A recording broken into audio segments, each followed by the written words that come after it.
E agora vamos falar sobre liberdade de expressão nas redes sociais. Recentemente, em toda a mídia, se falou sobre o caso do deputado Daniel Silveira, que foi preso em fevereiro depois de divulgar vídeo em que defendia o AI-5, o instrumento mais duro da ditadura militar, e a destituição dos ministros do Supremo Tribunal Federal, o que é inconstitucional.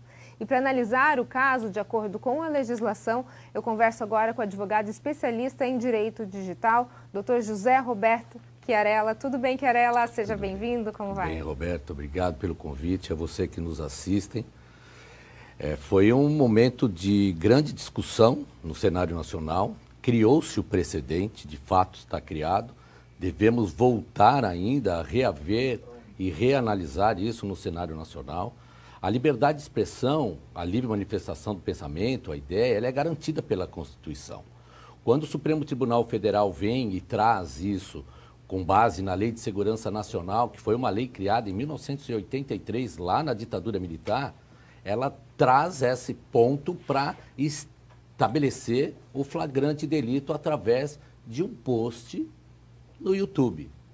E esse precedente que me chama a atenção, para poder dar o flagrante delito, porque o deputado não poderia ser preso salvo em flagrante. Essa foi a base da sustentabilidade. A postagem e a continuidade da postagem, porque argumenta-se lá, através do ministro Alexandre de Moraes, de que foi mais de 55 mil visualizações. Esse é o precedente que, ao meu ver, abre. Por quê? O cenário da internet, pelo próprio Marco Civil da internet, a liberdade de expressão, ela está lá homenageada de fato e de direito. Ninguém tira a própria Constituição. Aí o deputado vem e exerce um direito. Aqui tem que ficar bem claro que eu sou terminantemente contra tudo que ele escreveu. Ainda mais a forma como escreveu. Agressiva, insultuosa, difamando. Ninguém está defendendo o deputado, na verdade, né, Chiarella? A gente está tentando entender a situação à luz da legislação, né? E quando a gente fala em AI-5, a gente fala exatamente naquela época, a Lei de Segurança Nacional, que dava o direito de invadirem a sua casa.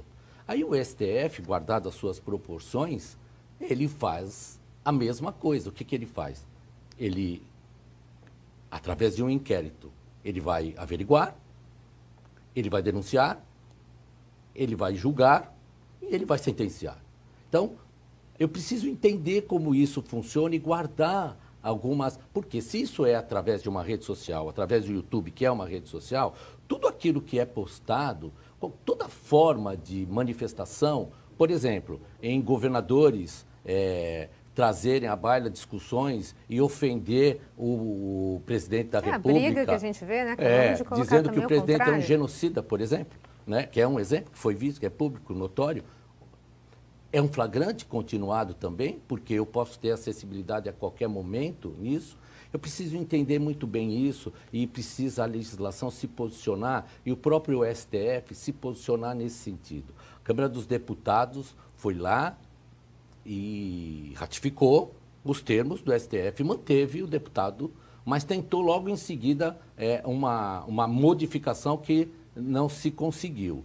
Eu preciso tentar entender quais são os ânimos que se revestem no pano de fundo de uma verdade, né? Aqui eu defendo a liberdade de expressão, a livre manifestação do pensamento sempre. Sempre. A gente pode estar pensando, Chiarella, em determinados pontos, 2 pesos e 2 medidas? Eu não tenho dúvida disso.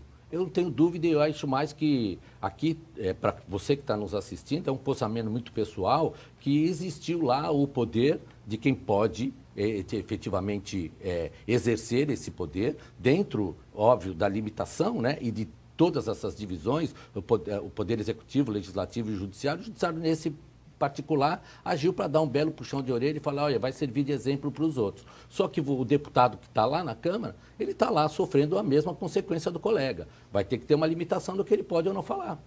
Isso aí. Chiarella, muito obrigada pela sua participação, pela sua presença. A gente ainda tem muito que discutir em relação às redes sociais, né? Eu que agradeço. Um abraço a vocês. Muito obrigada. O Tarte Cidade desta sexta-feira fica por aqui. Muito obrigada pela sua companhia. Um excelente final de semana para você. Se cuide. A gente se vê na segunda-feira, se Deus quiser. Até lá.